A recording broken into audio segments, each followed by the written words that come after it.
6 o'clock, I will call the Yellow Medicine East School District School Board meeting for April 11th, 2022 to order. First item in our agenda is Pledge of Allegiance. I pledge allegiance to the flag of the United States of America and to the republic for which it stands, one nation under God, indivisible, with liberty and justice for all.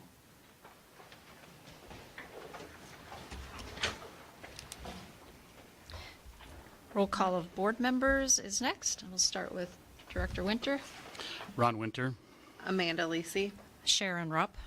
John Odegaard. Matt Semple.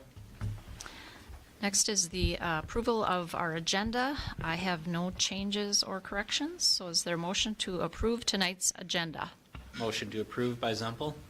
There's a motion. Is there a second? Second by Odegaard. There's a motion and a second. Any discussion? Hearing none, all those in favor say aye. Aye. Opposed, no. Motion carries. Reading of the Wyoming mission statement will be done by Director Odegaard. Our mission is to provide a caring environment of high expectations that prepares every student for a successful future and instills the value of learning. Thank you. Next item is public address to the Board of Education. Anything not on the agenda? Okay. Hearing none, we'll move on to item number 7, consent agenda. Is there a motion to approve tonight's consent agenda? Motion by Semple to approve the consent agenda. There's a motion. Is there a second? Amanda Lisi will second. There's a motion and a second. Any discussion? Hearing none, all those in favor say aye. Aye. Opposed, no. Motion carries. Then we're up to item number 8, reports, and we'll start with American Indian Student Representative Committee.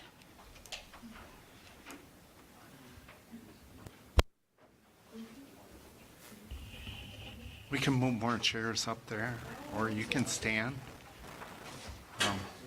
Would you folks hit the button on there so we can hear you? Is it green over there for you, Julius? Nope. Did battery? We're just going to show really, really loud. Okay. We can share the one. Yeah, we'll just Yeah. speaking first. Wow. Good evening, everyone. Those in person and those online. How do you do? Let's see. So, I'm Tiana Odegaard. I currently am the Community Cultural Liaison and work in Burtisville with American Indian Education. What a wonderful year it's been. I am just going to go ahead and introduce kind of the folks with me today, and then I'll pass it over to them. But they are speaking. These two do not represent the entire American Indian Student Representative Committee. A lot of them had extracurriculars today. Mondays you have meets and all that. So I just want to extend a thank you to Sky and Julius for being able to be here today. And the American Indian Student Representative Committee, what a long title, right? Is, just to give some context, was established under the American Indian Parent Advisory Committee. The school district requires to have one, and their committee members are to include a student representative. When Director Bjerkeset had sent out a notification saying to students, hey, you want to be our student representative? We had so much interest that we decided to turn it into their own committee, because a lot of them were interested, but we're also hesitant to represent all the student voices with American Indian Education. So thus the committee has been going all year since October. They have been able to establish many projects and complete a good chunk of them. Most notably, I'm just going to point out here, Native American Heritage Month educational posters displayed throughout the school and classrooms. Native American Heritage Month ended in November, but a lot of teachers have kept them up. They They believe that information is pertinent, not just in the month of November, but always. And they also did some boarding school education presentations for Ramp Up. The Upper Sioux community hosted a public healing event for the boarding schools, American Indian boarding schools, that has gotten a lot of social media attention, I'm sure you've seen. So we got that donated and installed in one of the hallways close to the vending machines.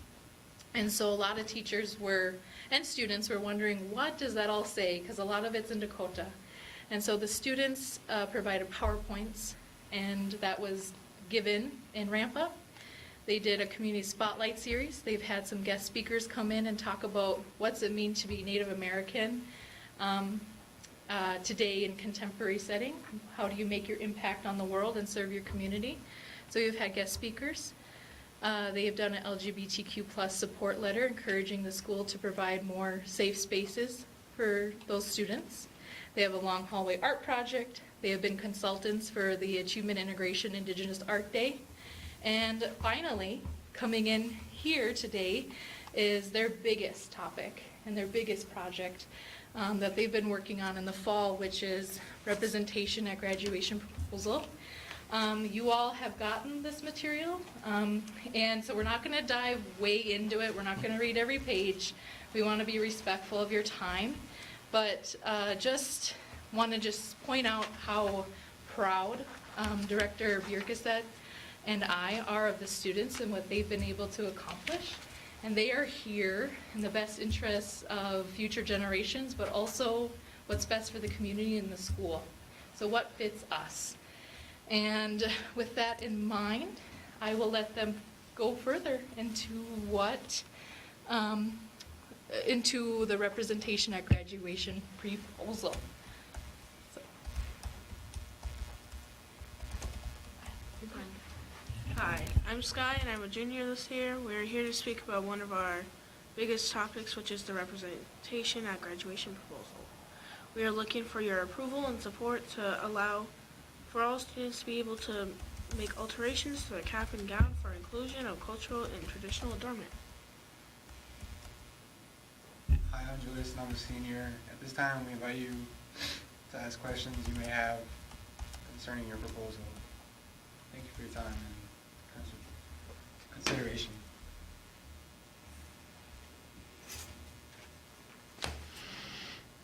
So are you up for questions? Mm-hmm. It was so much content that we didn't want to, we wanted to be organic. We wanted it to be organic.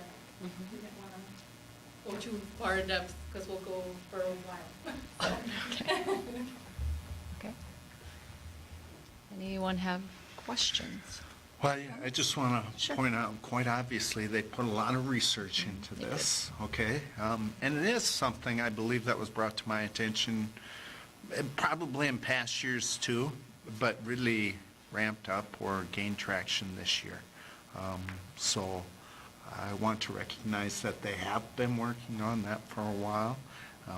So it has been, so to speak, on their hearts for quite some time.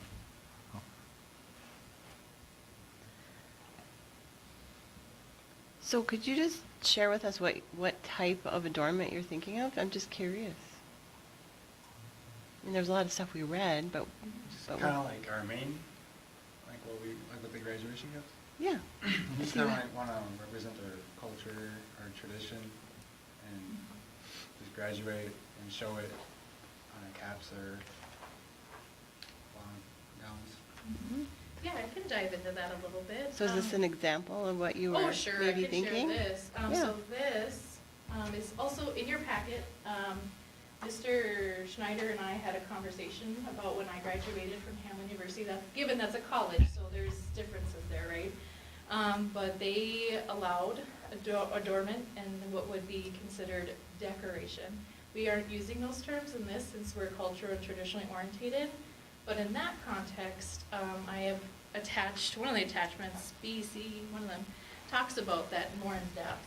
But this is an example of a cultural or traditional alteration to a cap. And so this is the medicine wheel. The story there is that I told my mother that I would be graduating and that we're able to alter our caps. And she goes, oh, you have to. And even though she's not creative or have that capability, that talent, this masterful work was done by Don Chase. And I just said, whatever you feel would be representative of where I come from and would just speak to me as an individual. And so she made the medicine wheel. And it's on my cap here, and then my little button flew off at some point, so it's still there, and then my tassel there. But it made it onto Hamlin's website, along with others. And so that's an example. I can actually pass this around. You don't need a tassel, so you're able to spin through a little bit, kind of. Very cool. But just as a reminder, all students, we're asking for all students to be eligible to include cultural and traditional components. So that's just an example of Dakota beadwork. And it came from a really good place in consultation. And what's interesting there, cultural, is I shared my story in there, but I offered, monetary means, hey, I want to just appreciate you so much. And what Don Shea shared with me is that you alone graduating when Native Americans statistically do not graduate is enough.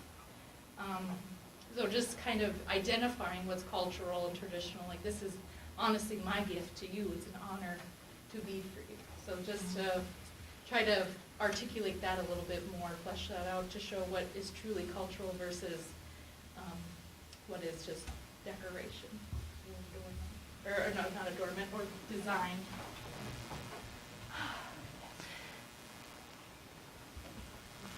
So, students, what do you envision you wanting to have on the caps, and who would qualify stuff? So some of the things we talked about last week. So I'm not providing them with information, so you folks are. What do you folks think? I think I would like to hear from the students too, because that to me Kinda like is what we want very on there. powerful. Yeah, sure. Yep. Well, it's kind of like beading colors that represent the culture, or maybe like the year you graduate and stuff like that. So like, for example, I graduate in 2023, you could put 23, and maybe like a medicine wheel, or like a line with like the colors of like Fiona necklace or something. Okay. Sure. So, That kind of. the rim could be like this. The rims, I've seen that. There's examples as well. Right? Jewels and stuff, so like these. Yeah. Yeah. Something like that. Sound like that? Yep. Yep. So Yes. it would be That one's like perfect. Yep. On the purpose of proposal. So I don't know if you can pop that up, but yeah. I saw that one. Yep, I've seen that, yeah. Yep. And It- are we talking about the one that was Oh, yeah. A stole? About that. Is that what you're talking about? The stoles, okay. Yeah. Is that in this packet here too? I don't know if a stole is necessarily. I don't have it as an attachment, but the Okay. Choctaw Nation, some college does provide stoles for the Native American heritage, or Native American department. I think on page 10, there's an example. What's that? Page 10, Okay. in the lower Thank left you. corner, possibly. A little page over there. Oh, yes. Winging it. So, just because I like to recognize the elephant in the room whenever it happens. So, in the past, we have not permitted this, and it was not based upon necessarily board policy in either direction, okay? So, we just had, I don't know if I'd call it past practice, but I think the terms we used in the past were guidelines for graduation, right? Everybody recognize that? So I believe the statement in the past practice was students may not alter their caps, stoles, cords, gowns, and/or tassels, right? And so interrupt me if anybody has any questions, but that was the statement that I think was in direct conflict with what we're asking to do. It was, students may not alter their caps, stoles, cords, gowns, and/or tassels. Oh, I see, okay. That was right within our graduation guideline. And those are set by the building principal, correct? Correct, Yeah. all right. So it's customary for administration to make these decisions. Right. All right? And when I give my recommendation, unless you pass a resolution or something to oppose that, this is what Mr. Kent and I are most comfortable with. All right? And I don't know if we're ready, if you want to examine more questions, or if you want to hear what my recommendation is at this point. Kind of set everybody up, didn't I? I do have one question. I mean, you're advocating for your culture to be able to alter your caps and gowns. Would you also advocate for other cultures within the school to alter their caps and gowns, stoles as well? Yeah. As long as it's cultural or like traditional, not just like decorating. It's a great question. And it was a great And response. also, we were gonna have the caps and gowns get approved by either Schneider or the principal, just so there isn't walking like bad anything on them. So it'll be done Okay. pre-graduation, and everyone they would turn them in before the day of, so nothing could be altered in between then and the end, or? Yeah, so that there's not anything like, what's that word? The word is, that I will use in my recommendation is divisive, right? Is Yeah. that fair? Or- Offensive, divisive, Yep. belittling. What, insensitive or? Insensitive, yeah. right. There you Okay. go.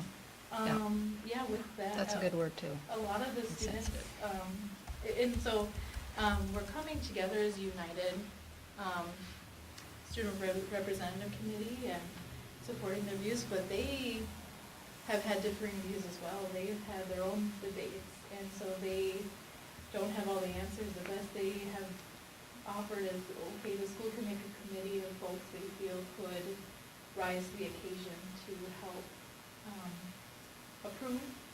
And some have said, yeah, Mr. Kenner, Mr. Schneider, but we know that's a lot to weigh on one person. So whatever the school board feels comfortable with, and it could be whatever you believe would be best.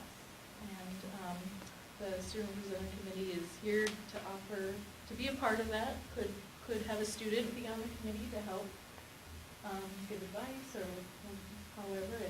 And they do talk about Native American because that was what they felt most comfortable with. They didn't want to speak on behalf of other cultures. But yeah, definitely in support of other cultures. And they did talk about that when I met with them too, the group, the students, and even both Berta and Tiana talked about how they didn't feel they could speak for other cultures and in that fashion. So Okay. the point But was th- clearly this, yeah, and yet this would apply to all. made.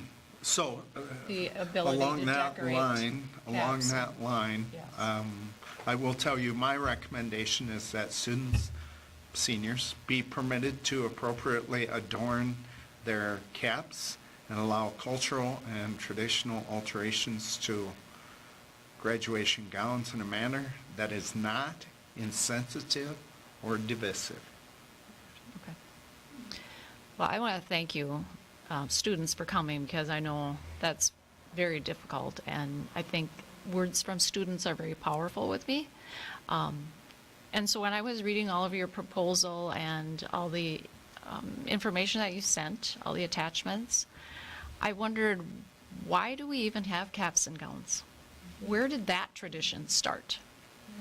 So I did my own research, and I learned some interesting things. They actually started back in the 12th and 13th century when universities were just being started. And the students wore the same robes as the instructors or the teachers, and they were all based off of clerics, because that's what because clerics were normally the instructors. And so the clerics then, the students then wore the same as the clerics to identify them as that particular student of learning. So more recently, more in the last century, I should say maybe the late 1800s, they just started then this tradition of different colors of caps and gowns for different areas of graduation. So like agriculture has a certain color. Even the different style of robes signifies a different level of graduation. So like a master's degree has a certain style, a PhD has a certain style of robe. The different colors mean something. Even the different fabrics of what the robe and the cap are made of mean different things. So the interesting thing that I read was, why is everybody the same? It's because that is the level of academics that everyone is graduating from. So in college level, that's why you have the different styles of robes and the different colors, is that way they can distinguish the different levels of academics. So that's why we have you all wear the same, so that everyone is considered the same at that academic level, okay? That being said, I'm going to, I just found this all very interesting. I'm going to support whatever Mr. Schneider and Mr. Kent would recommend. I agree, too, that I think this was more of a graduation ceremony suggestion rather than a school board policy, but I do appreciate you coming and explaining this. I do have maybe one little small request, that if you do decorate your caps or your gowns or your stoles, is that if you could just give us an explanation of what does that mean to you? Because I just want to learn and I want to understand. Would that be possible? A couple sentences. So like how she explained the medicine. Not right now, I'm No, assuming after. when you, yes, when you've done it. No quiz right now. So like how, Tiana, like how you explained the medicine wheel and the story behind that? So like a cultural exchange. Yeah, So, yeah, as other students, I would hope participating, non-native or native in it. yeah, That would be, absolutely, everybody. they're very interested in seeing how others would alter their caps to include that. Little background information. So both Berta and Tiana encouraged me to contact Redwood Valley. They have been doing it for about 10 to 15 years. They've had no problems with it. They allow all students to adorn their caps. They really have not had much in terms of gowns, but mainly the decoration of the caps. Okay. And for goodness sakes, I won't pretend to know about the significance of an eagle feather, but understand that eagle feathers are federally protected, and Yeah. only the Native Americans can deal with that. So that is, not deal with that. Possess. Yeah, Oh, yeah. Utilized after, yeah, I don't know the what's the term? process. I would say protected or eligible or Yeah. that's Yeah. all cultural. So it's Sure. like they're Yeah. exempt. They're exempt from the other federal laws that protect the eagle. So Yeah. it's Okay. So Minnesota has no state law. It's talked about every year in the legislature. They really do not have any statutes providing us with direction. They leave it up to the schools at this point. every year it's debated there too. So, but I believe with approximately 19 to 20% of our population being Native American, from the Native American culture, it is a good way to honor them. That's why I recommend this be permitted and allow administration to work through this process. As a board member, I would support administration and their ability to work through that process. So if we take no formal action, that means that's on Okay. Mr. Kent, no. Mr. Schneider and Mr. Kent. No. Okay? So at this Guys, I point- know you were super nervous. You did phenomenal. Did fine. All right? It gets easier. It gets Yeah. easier. Welcome back anytime. And to those, And let us that know. did all this background and research, Yeah. that was incredible. It was really informative, and we really appreciate all the work that went into it, just to help understand and. And I read it all. Thank you. Yeah. So keep educating us. It's awesome. Anything else you Okay. have for us you would like to say? Anything? You don't have to look at her. You can have.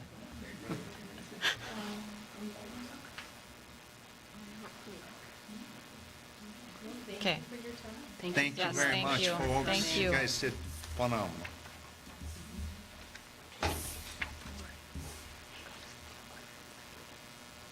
You don't Okay. have to stay for the whole meeting. Yeah. Yeah. Unless you want to. Next up is Wyoming Middle School, High School Board Report. Mr. Kent?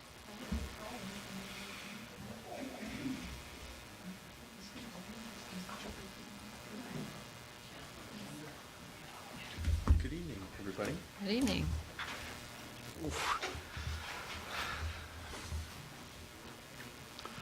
All right. I got a few items. Mine's a little more lengthy than usual, so I'll try to speed up through some of these pieces as I have a couple of visitors with me this evening as well. Just starting with a couple of recap items. Our Minnesota Student Survey, which we had to reschedule previously in the school year for some complications within our schedule. We held that on March 28th, and we should have our results back from that, from what I understand, in the early summer months. So that'll be interesting to gather those, and we'll be eager to share those out as far as what we gathered from our students directly from that survey. We registered most of our students on 4/5. We had an internet outage at about 1 o'clock that day that prevented our 2B juniors and seniors to register, but we were able to get them in right away the next morning once our internet was back on. I think we have nearly all of our students complete the registration process, so now I will begin to build a schedule for the 22-23 year, which I hope to have an update on when we meet again in May as far as how that's looking. Future events, the SYME banquet will be held on May 15th. Prom will be on April 30th, which both those dates are coming up rather quickly. Graduation on June 3rd, right behind. So kind of crazy to be thinking about all those end of year activities and how they're kind of right on the brink here. Some great things happening. I have a few things to visit about. I had the opportunity to spend some time in Miss Stewart's child development class in the last couple of weeks. As we saw through our strategic planning meeting, we had one of our baby think it over simulators making a little noise during that time. It's been kind of fun to see those pass hands of the students in that classroom the last couple of months. A lot of really cool stuff in there. One example, just another thing that I told Ms. Stewart I was going to share, was in that child development class doing some budgeting work. I just poked my head in the other day, and she had a simulator up there, and it was the building of a nursery and how actually, you could reposition everything in the room. And I will say both females and male students alike were having a lot of fun with that, and how they were pricing out how much that would cost all the way down to paint and all those things. So really interesting stuff, really cool stuff happening in Miss Stewart's class on a daily basis. So that's just kind of a snapshot of some of the things that are going on in that class. And simulators will continue to circle in the class throughout the end of the school year here. College visits, another thing really exciting. that we were able to get our kids out of the building here with very limited restrictions through some of the area colleges here this spring. That included a junior college trip, which took place on March 30th, and that was a shared trip with several area school districts. And one group went to SDSU and Lake Area Tech. Another group went to St. Cloud Tech in St. Cloud State, and then another group went to U of M Morris and Alex Tech. So really cool to set up on that, if you notice, just through me going through that briefly. Each group of students, which they got to elect which pairing they went to, saw both a tech setting and a four-year setting on the same day. So really kind of cool for them to get that opportunity, and heard some really good feedback from our juniors on that. And then the next day we had a freshman college trip, and that was at Midwest and Canby, and they got to explore a variety of programs there. If I recall, I think they got to choose 2 or 3 that they got to elect to explore, and that included the wind, electrician, diesel, business, carpentry, plumbing, the CNA program, surgical tech, medical coding, and a variety of others. So pretty much got a glimpse at the entirety of the programs that are offered on the Midwest campuses, specifically the Canby campus. Really good feedback on that from students. I think kids have been really eager to get out and about and gain some of those opportunities. So those were a success. Another thing I wanted to mention, Stacy was here, I believe, just last month and touched on the EIR grant. I'm going to make an effort to kind of provide a brief update on a monthly basis as far as where that grant work is at. Simply because there's a lot of really cool stuff happening, and there's a lot of time and energy being invested into it, which I think is going to pay dividends for us. It's really exciting. So some things that have happened since we last talked was learning walks. So this is kind of a joint effort between the Southwest West Central Service Cooperative, several area school districts, including Wyoming, of course, and then the new teacher center, which is funded through a federal grant, which is where this whole grant, the EIR grant in its whole, is being facilitated. So Stacy, myself, and 2 members of the SWWC team from the co-op, and then 2 members from the grant themselves, came out. One flew in from Florida just for that day, which again, it's just really cool how Wyoming was selected to participate in that. And we did learning walks, which ultimately was spending 10 minutes in our middle school classroom. So we went in and we had a brief training, Stacy and myself, on what to take notes on, and what it primarily focused on was essentially the environment and the welcomeness, I guess, of the class, with some SEL components, which how critical that is for students to be able to learn. So we did that for probably 2.5 hours throughout the morning, and then the afternoon we broke all this down. And then what we charted, our data that we had came up with in our the learning walks themselves, we entered it into their system. So then we were able to see live some of the common threads that we were seeing across classrooms, including strengths and also weaknesses, things we need to work on. So I think it's really exciting. A lot of opportunities in that. And then probably 2 weeks after that, myself, Stacy, and Rich spent a day down in Olivia with the other district teams and Newer Teacher Center and SWWC, again, to really examine that data and write some really strong goals around ultimately how we can improve our instruction throughout the middle school and high school. So really cool stuff on that. And I hope to share more. This is kind of an evolving work here, and I imagine there'll be more updates to share on a monthly basis, but I'm kind of really excited about that. Music department. Always fantastic things happening down there with Miss C and Mr. Davidson. Wanted to highlight a couple of pieces. Our large group contest was on March 14th, where the high school band received a superior rating, which is the top rating that you can receive in that contest. And the high school choir received an excellent rating, which is right behind the superior rating. So fantastic. Hats off to both of those groups. The solo ensemble contest took place on 3/31. We had 15 band students and 4 choir students that participated. And the jazz band, again, received a superior rating, which is, again, the highest you can get. And 15 of our solo and duet entries received superior ratings as well. So that's quite a high percentage of those participants that received that highest rating. And in addition to that, 4 of the band entries also received the Best in Sight awards, which essentially means the judge, whoever they were paired with, said that that was the best performance that they saw throughout that day. So we had 4 of those. So really, really cool stuff. Mr. Davidson asked, along with Miss C, that I just provide a very brief synopsis of the high school music trip to Memphis and New Orleans, which was very enjoyable, successful. 31 students, they had travel with them, and they had a variety of cultural, musical, and other learning experiences throughout, as well as performing both band and choir in Memphis and New Orleans, with no illness throughout, before or after. So that was a major positive. If we remember some previous discussions surrounding on the trip. So that was I've been waiting for that great. comment. Yeah. Yes. Awesome. Nope. Tremendous feedback on that from chaperones, parents, and students. Sounds like they had a really great trip, so that's exciting.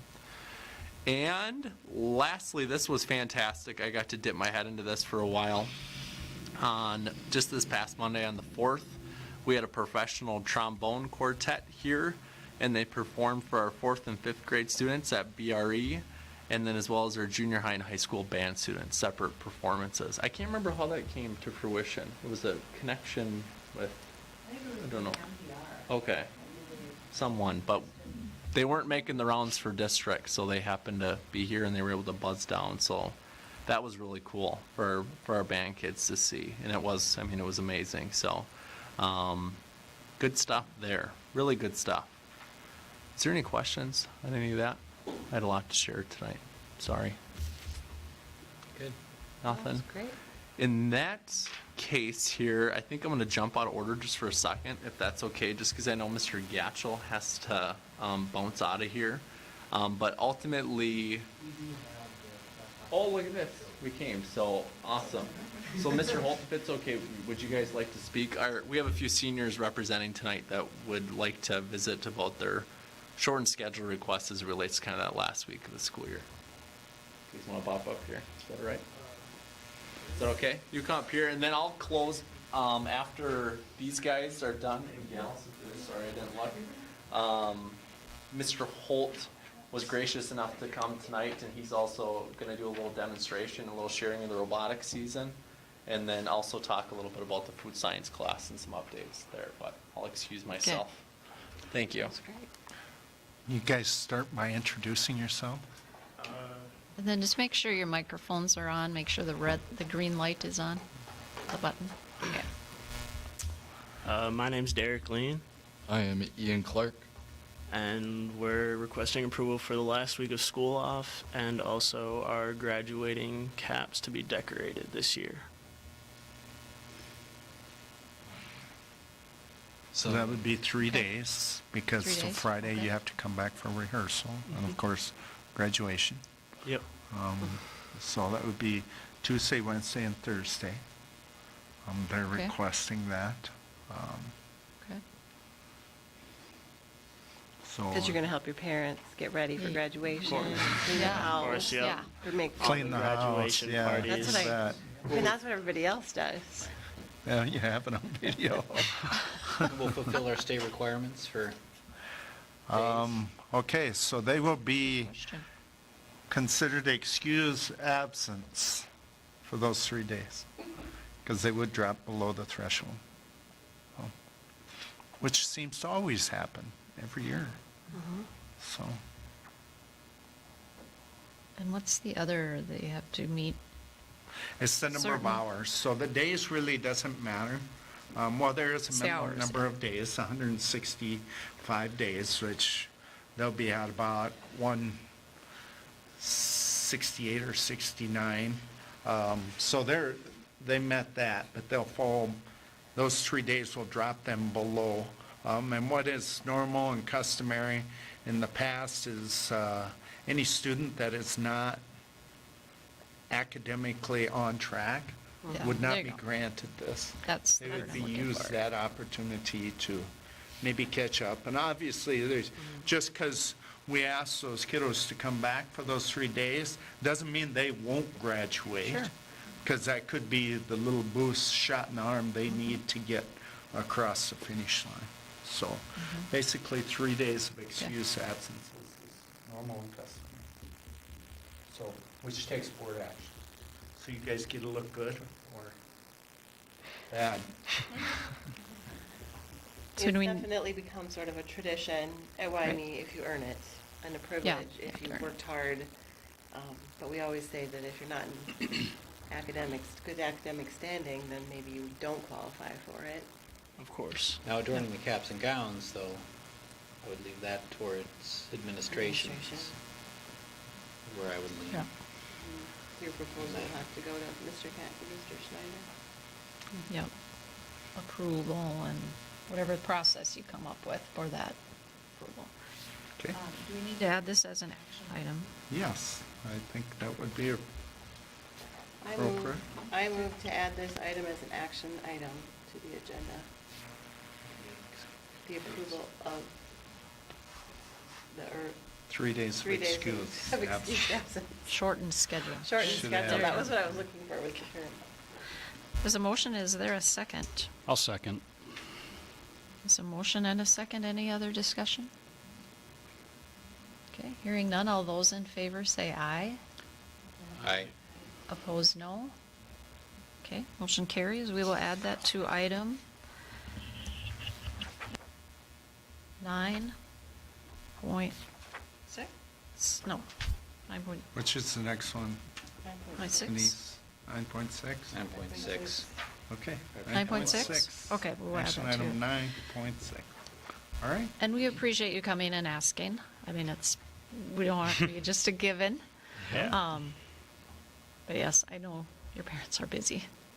They need all the help they can get. Yep. Yeah.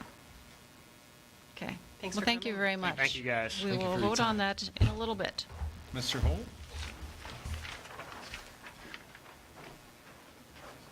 Love those red Converses. Okay, I'm Andy Holt. I'm a middle school special ed teacher, and I have a couple of cool things I am going to talk about a little bit tonight. One of them being our high school robotics team. So I'll just kind of point out a few things on the robot first, and then I had a couple of things I wanted to visit about.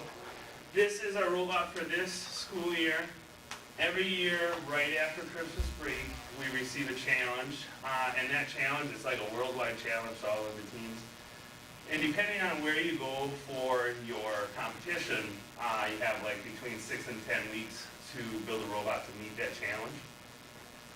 Basically, this year you could choose to pick up what is kind of like a giant tennis ball, and these can be loaded in from the wall, or they can be picked off the floor. We decided to pick them off the floor with what we call the chicken plucker. So this kind of spins around really fast and launches it up. This is actually a motor that would put your window up on your car that we sourced, and have a belt system that brings it up, and then turn it around here. These wheels are spinning really fast up at the top. So it travels up that belt system and then launches in to the goal. And we had originally planned to put a climber on, but with the time constraints, we decided just to really focus on this, and it did this really well. Anybody have any questions on the actual robot before I was going to say, wow. It's got a lot going on. There's a lot going on. It's not like a kit, like it's not like a thing where you get instructions. You start cutting, grinding, welding. We actually have not had plywood on a robot for a long time, but just with being able to adjust on the fly, being able to, for the two different goals, the plywood was just the best option for us for now. And this is actually just zip ties cut off real short, and then pneumatic tubing, and it worked super well. And, like the balls would be laid out around the floor, and this could drive over, pick them up, and go and shoot them into an 8-foot goal. And you're doing that in like 3-minute rounds with teams of 3, so there's 6 robots out on the field at the time, and that's randomized. Each round is a different set of people that you're working with. So you have just a few minutes to form a strategy with your teammates in the pits before you go back out. So pretty interesting, pretty challenging. The robot team is definitely not all about any one thing. You know, there's people building, there's people wiring. I'll turn that wiring board back towards you real quick. It is not an easy task by any means to figure out, to both get power to everything and communications to everything. The first little bit of each round is actually autonomous, where you've pre-programmed it, like, so we turn it on and that thing goes to work on what we've pre-programmed it to do.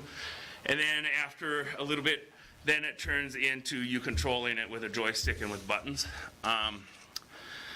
And like different heights of goals mean different points, but then say if you ended up in a round with teammates that both do one thing really well, well, you change your robot to do the other things to try to complement each other.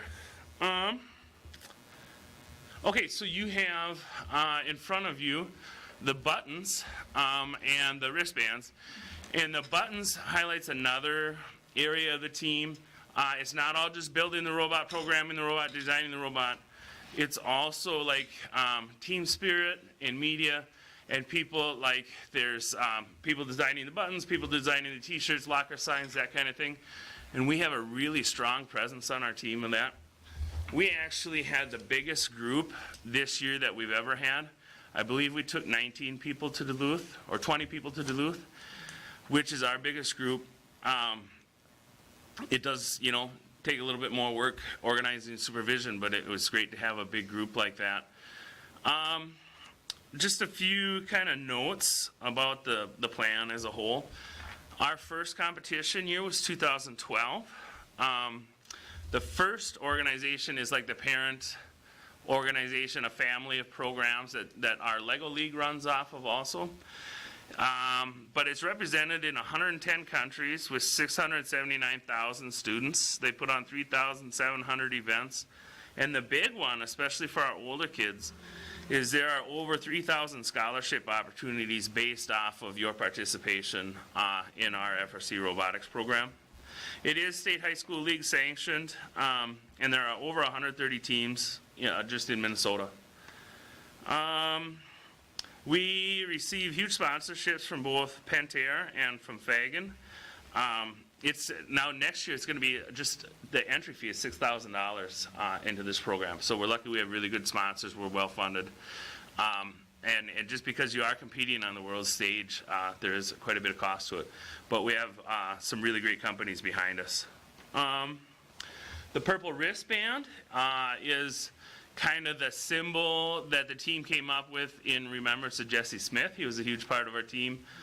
His favorite color was purple, and they came up with wristbands for that, so we wanted to share those with you guys. We did really well in the teleop. Our kids represented the school really well. On and off the field, everywhere we went, they did a great job. Does anybody have any questions about our robotics program, about our robot, about our team? I remember always being said that the camaraderie between the different schools is amazing.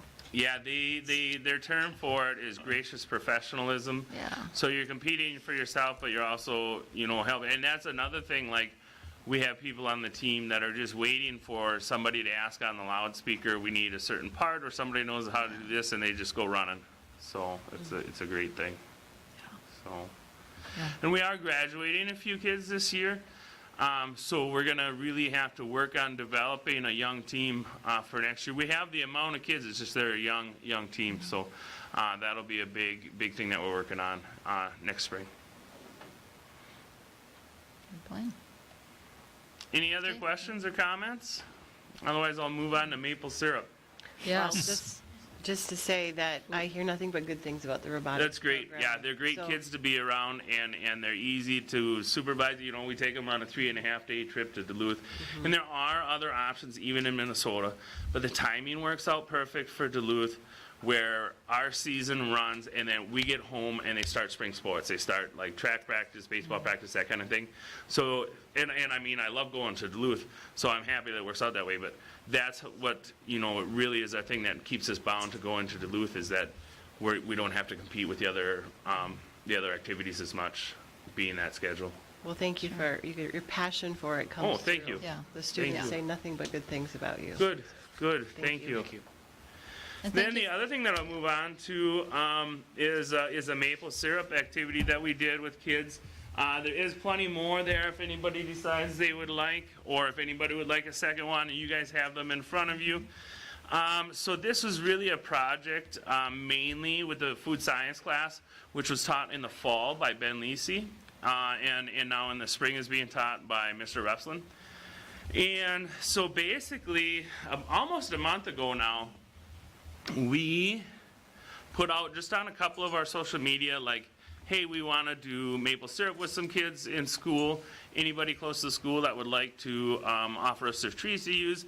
And within a couple hours, we had enough people you could have started a business. So we chose just a few trees that were grouped nice and close together, nice and close to the school.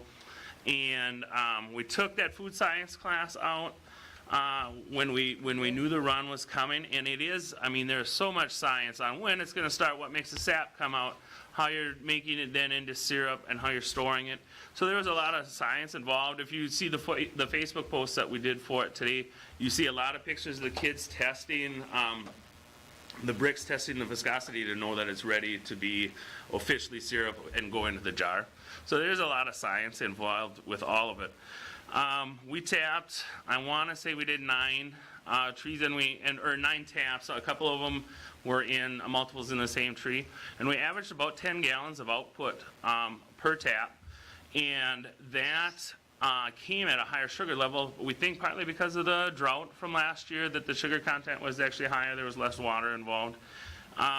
We then boiled that down, and now with the time constraints of a school day, I did reduce it some before we brought it into school. So we started with about 90 gallons, reduced it some, brought it in this morning. About 8 o'clock we got it boiling. And the kids were just able to be involved in every step of the process. You know, we start with boiling, and when we know it starts getting close, and we talked a lot about, you can see in the bubbles in that when it's getting close as it's boiling, and starting to test that. And then from that step, you move on to filtering it. And it's not that you're filtering out things that you don't want or impurities. It's to get like some of the vitamins and the minerals that have kind of formed into solids as you cooked, to remove them, because crystals will form on that as it sits in the jar, and it won't store it for as many years as. So it's not that you're removing impurities. In that jar, in what you have in your cup, is nothing but sap that has been heated. There's absolutely nothing else that goes into this. You're just cooking away all that water.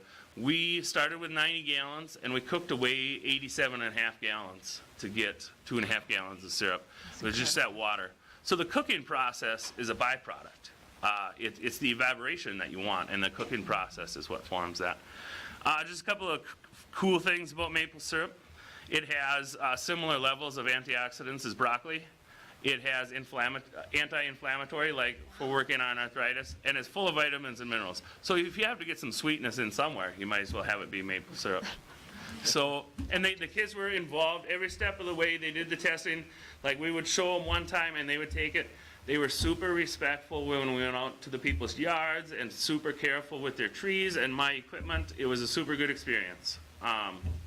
And now they have a bunch of maple syrup that they're gonna, so today I know the food science class, we did the syrup. Tomorrow, they're grinding their own flour on their own flour mill. And then Wednesday, they're then making their own waffles from flour they ground and putting their own maple syrup on it. So just a lot of cool stuff happening in that class. Mr. Repslin and Mr. Lisi do an awesome job. You're gonna make And some you maple do too. candy too? I have done that. I don't know if we'll do it in school or not, but I've done taffy, I've done toffee, and I've done candy. I have not done sugar. I've not gone that far. But we do, like, my family personally, we do like 7 to 10 gallons a year, something like that, and use it just for your sweetener, like in baking and drinks, everything like that. So, any questions or anything about how the program worked? Or check out Facebook. The school did a really great post kind of showing every step as it went. We ended up, it wasn't only his egg science or food science class that was involved.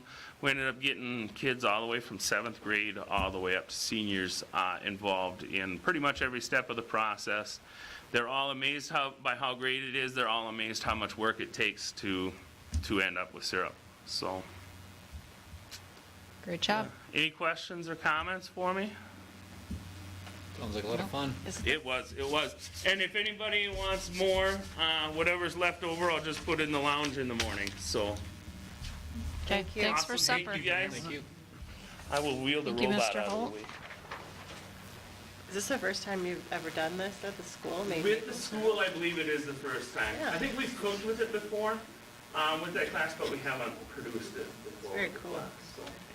Mrs. Stewart was gracious enough to let us use her kitchen, and there's a lot of stickiness involved.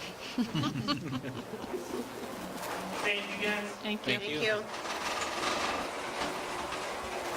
Okay, is that the end of Mr. Kent's report? Okay, then we are on to Rainy Elementary report with Mrs. Hanson. All right, well, good evening, everyone. First item on my agenda tonight is an overview of our Gifted and Talented program by Elaine Helperson. And I'm going to just turn it right over to her. This was Welcome. thrilling for me to be here tonight, to hear just all the wonderful things that are happening. And it makes me very proud to be from this school, from this community. And anyway, thank you for inviting me to be here. And that was an added bonus to hear all those wonderful things. So I sent you some notes on my schedule for this year. The last couple of years have been very unique. I'm not sure I'd want to repeat them. And I'm glad Nobody I does. stayed through this year so that I could see my program come to life again. So the first thing I want to talk about is our conferences.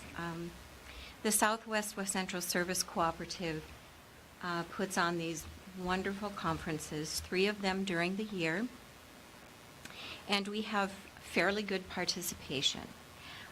It's just a great enrichment opportunity. They run them just so beautifully. They have great sponsors. They're always held at SMSU. And right now we are, actually today was the final registration date for the Science and Nature Conference, which will be held at SMSU on May 10th. And we have 27 students that are registered. And so it's a great opportunity. In fact, I did bring along something that happens when you're at these conferences. This is a book called The Clipfish Code by actually a Minnesota author. Her name is Mary Casanova. And I was able to pick this up one year at the Conference for Young Artists. And I met her, talked to her, and now this is actually a fixture in our 4th grade reading for tag readers. They read this every year, and it is about 2 children that are fourth grade age that are from Norway, and it's about the Nazi occupation of invasion and occupation of Norway during World War II. And so so this book of fiction becomes a really good way to introduce the history of that time. And so we're able to follow that up. On to the National Geographic bees. Unfortunately, these are no longer offered. And in my notes, I told you about when COVID hit, when the lockdown happened, we had just finished our bees for the year. And then for the next school year, the National Geographic Bee Society decided to cancel them altogether. And then last fall, and I put it, the actual quotation from the website where they had made the decision to permanently discontinue the GOB to make way for new, transformative, and innovative geography education opportunities. And so what I have done, and I'll touch on this a little later, but what I then have done with my tag reading groups is that every time we have a geographical reference, anything, I pull out the world maps, I pull out our local maps, so they can see where they live and see the relationship to, you know, what we're talking about in our reading, where it is, and then, of course, sometimes that leads into current events. And so we talk about history and current events and geographical, physical features at the same time. So while it's a disappointment, we've tried to make it work so that we continue to broaden our students' views of the world and their relationship to it. Our spelling bees, this year, we were able to hold them in person, and we had over 200 students in 5th through 8th grade that took the written test, and approximately 30 students participated in the oral rounds of 2Bs. Shortly after we had finished, the cooperative that runs our regional bee notified me that because of our enrollment numbers, they needed to change it so that we could only hold one bee. And so that will be a change for next year. Again, COVID, moving on to the Continental Math League, which is for grades 3, 4, and 5. In the past, we used MathFacts. During COVID, the people that offered MathFacts, because of declining registration, stopped offering it. So this was our first year using the Continental Math League. I actually, at the end of it, had to drop down. I had to have the 4th graders take the 3rd grade test and the 5th graders take the 4th grade test because they were struggling so with it. So we might have to rethink that, because we want it to be a good experience for them and for them not to be overwhelmed and to feel proud of their accomplishments. Our Math Masters teams, we have 2 teams of 5 students each in the 5th grade and 6th grade, and this is just an outstanding competition for students. They learn how to work together, they learn how to work math problems very quickly. They have kind of a lightning round at the beginning of 75 problems in various lengths and configurations that they have to do without calculators in 5 minutes. And believe it or not, some students at the competition will complete all 75 problems. So we're now working up to it. They're 2 pages, and my students have now gotten onto the 2nd page. So we just keep doing them over and over so they get faster and faster. Again, last year, or 2 years ago, because of the pandemic, the competition was canceled. Last year, we were able to participate virtually. We did that with the 5th grade. And so this year, we're just very pleased to be able to compete in person, and that will happen the week after our Easter break. Tag Readers is really the cornerstone of this program. Wasn't always that way. We started out with literary circles a number of years ago.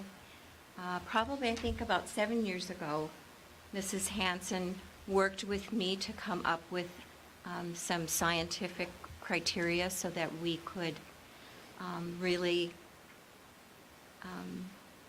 highlight the students that would do well and would thrive in this program, and that has actually worked really well.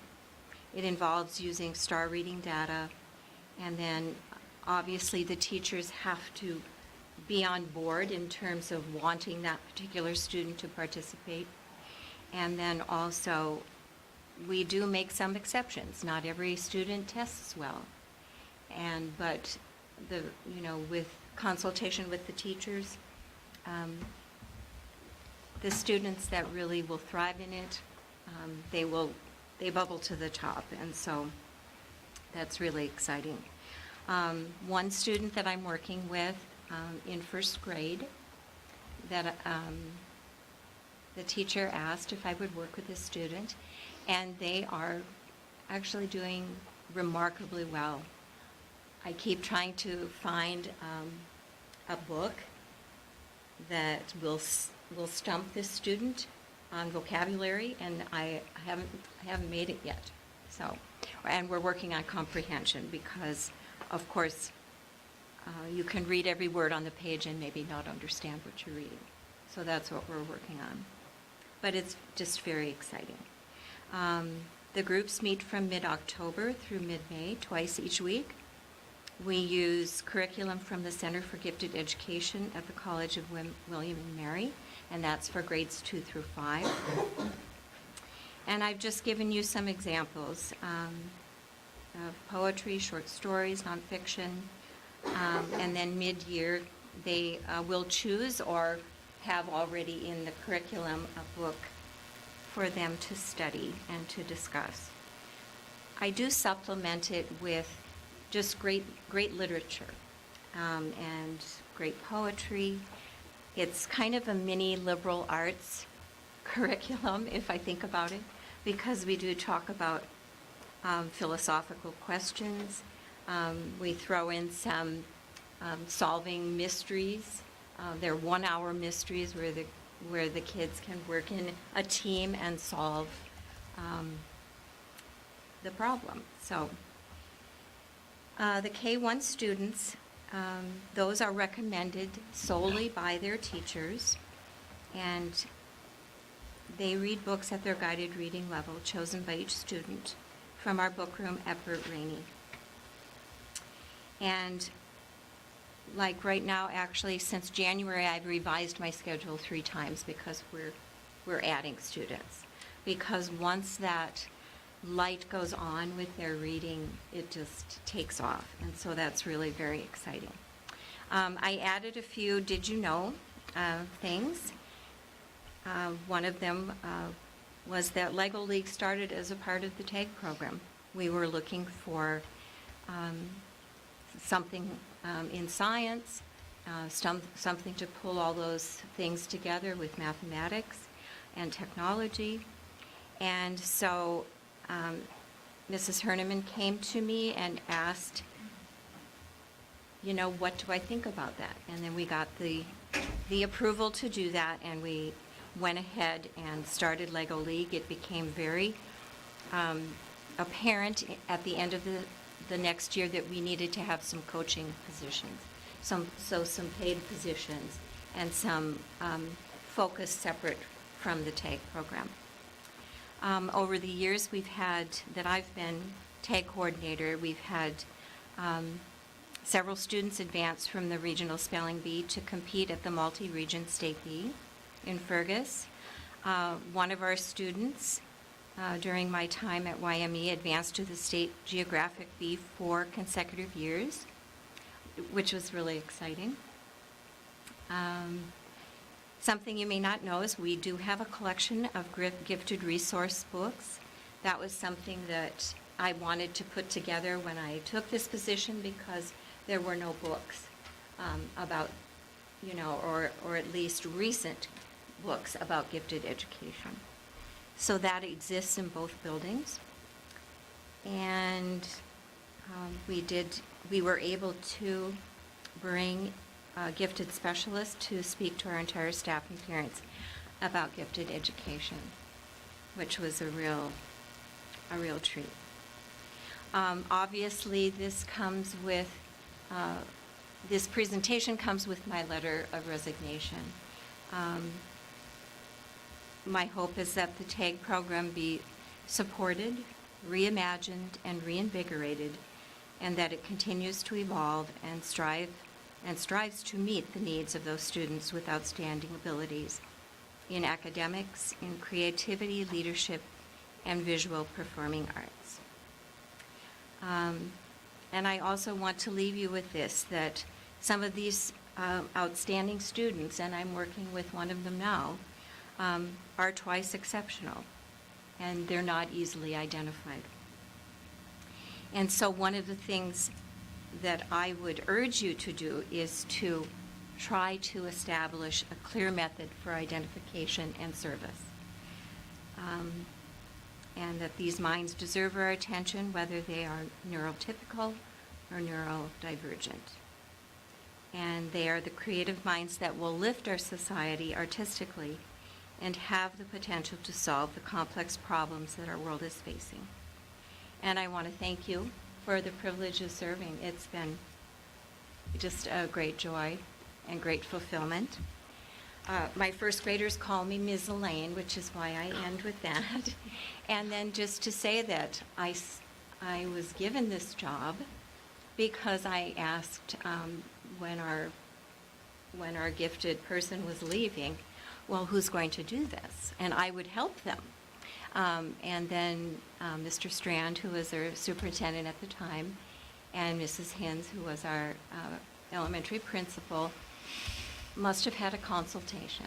And so 3 days later, I received a letter in the mail asking me if I would do it. And so I did. And so 18 years later, I started actually out of love for one child, my child. And lo and behold, I've found that I have loved working with many children. And so, any questions for me? Well, we thank you, Elaine, for all of your years to this special group of kids. Yeah. It's Yeah. It's just Appreciate been an it. outstanding experience, really. Yeah. Can you explain what twice exceptional is? Well, for example, you might have a student that has a learning disability. And sometimes that will completely mask their giftedness, or it will cause them to have behaviors that basically make people want to run away from them rather than actually to see them. And so you're dealing with the behavior more than seeing what gifts are there. Right. Okay.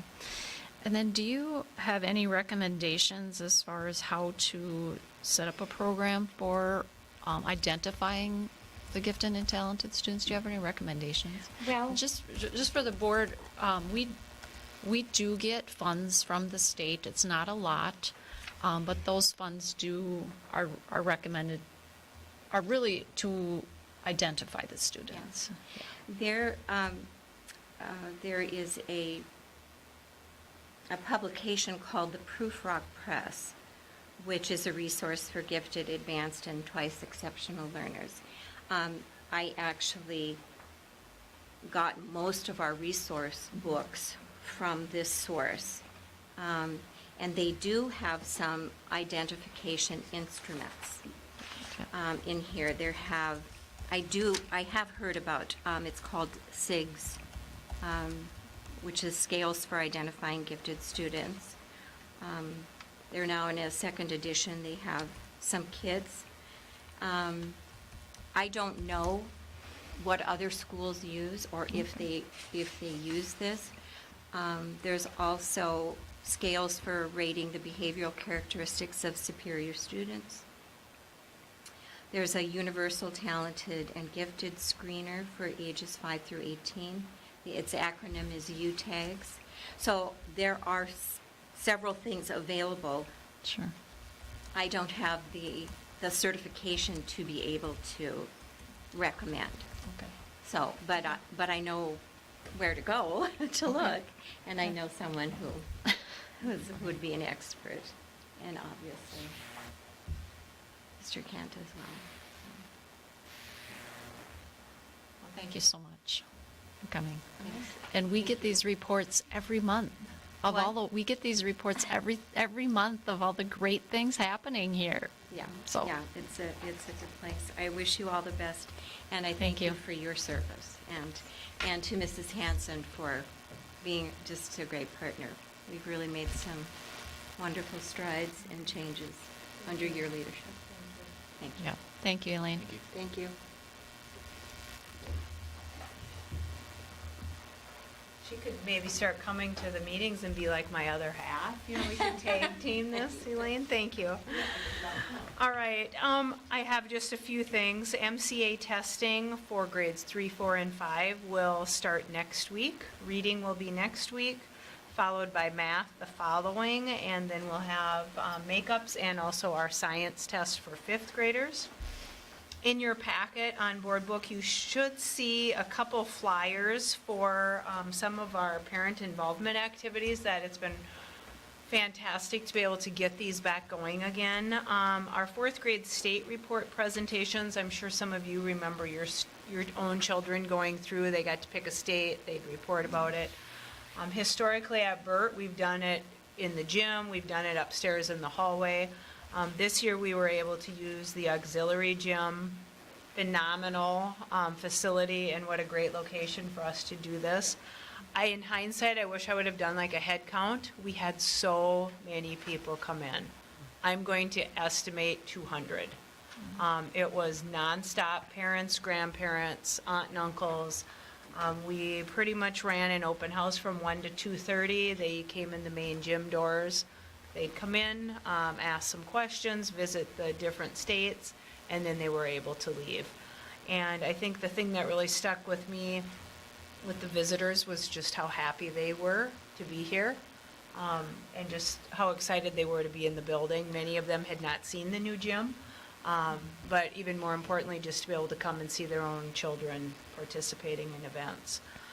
The next item that we have is our Little Stingers breakfast, and thank you to Marlis, who is here, who's going to help us pull this off in a couple weeks. On May 13th, we have invited all of our preschool families to come and have breakfast with us. So this went out Friday, and as of about noon today, we already had 18 people signed up. So I anticipate this will be a huge hit, and it'll be another opportunity for our preschoolers to have parents, or it could be any of the family members that they would like to bring in. We are asking that they limit it to 2, but it might be a grandma, it could be a big sister, whoever they select will be coming in and having breakfast in our cafeteria. Last month, Mr. Kent and I touched base with you on the March Madness, which was our district-wide staff activity. We did wrap that up. At the end of March, we had a very large number of staff participate. Anyone that was a member of MVCC or YME could participate. Lots of prizes were given, and all participants also received a Sting insulated bag. I do not have the final numbers, but I am going to estimate that we probably were 75% participation. It was a good thing to do in the month of March. At Burt Rainey, we just finished up our parent-teacher conferences, and you may recall that this spring we brought back the face-to-face option. And I was hoping to have some data to share with you, but that's actually still coming in because some of our teachers are still doing some conferences that couldn't be fit in on the first, it would have been last Thursday and the Thursday before. And so hopefully next month I'll have the number of how many parents came in face-to-face, how many selected a Zoom, some chose a phone call as well. We also have ECFE events coming up. The one coming up tomorrow is called Spring Has Sprung, and we have 17 preschoolers and their families signed up to participate in that. And we are currently working on summer plans for all kinds of activities to be held on site.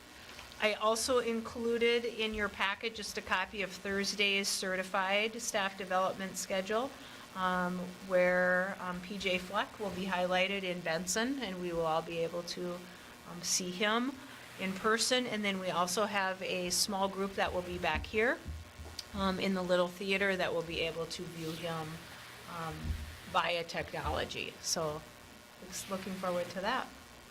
Questions for me? Okay. Thank you very much. Thank you. Enjoy PJ Fleck. Yes. Yeah. Thank you. Okay, thank you, Mrs. Hanson. Next is YME Food Service Report with Marlis LaCroix, Director.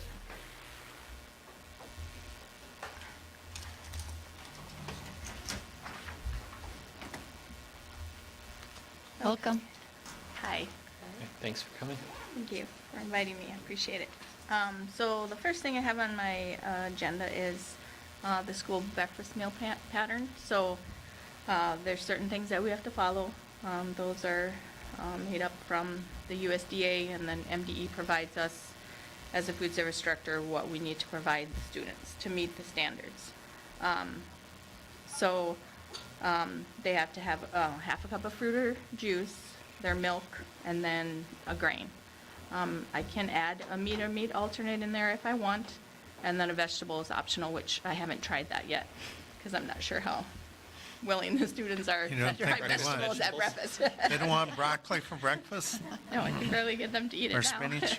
So, and then we have the grab-and-go breakfast also, which we've been doing that for a couple years now, and our numbers are, pretty good, of course, this year because they're free. But it seems like the older students like to grab and go. So if it means my numbers go up, we'll provide it. So, and then lunch is a little bit more intense.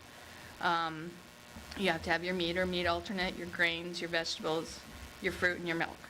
So that seems simple, but when you go to write the menu, you have to have something from each food group. So when you think of green bean, you would think that's a bean, right? Well, no, it's in an other group. So it makes it really confusing. If it's corn, you think of it as a vegetable. Well, it's a starchy vegetable. So it gets really confusing. We try to mark the salad bar the best that we can, so the students know, but most of the time they don't look. They're busy visiting, and the last thing they want to do is read things on the salad bar. So they know that they have to have a half a cup of fruit or vegetable before they get to the POS person. So that always has to be on their tray. Not my decision. The USDA says they have to have that. They can have more, but they have to for sure have a half a cup of fruit or vegetable on their tray. So at lunch, they're offered 5 components. They can go through with 3. So let's say it's a hamburger on a bun. That's 2, because they've got their meat, and then they've got their grain, and then they can have a half a cup of fruit or vegetable, and then that's it. They don't have to take a milk if they don't want. I know not all the students understand that, so I'm not sure as a school how I can communicate that better, if that means me going to the classrooms, maybe if the principals or teachers want me to participate in something like that and explain. 4th and 5th graders, they get to participate in the salad bar, and they do wonderful. They've got more than enough fruits and vegetables on their tray. As you get to the older kids, they don't want it. So then they don't put it on their tray. So then we got to send them back. And so if it was a little bit easier explained to them, or if they understood that, you have to have it on there. You don't have to eat it, but it needs to be on your tray. So it's a lot.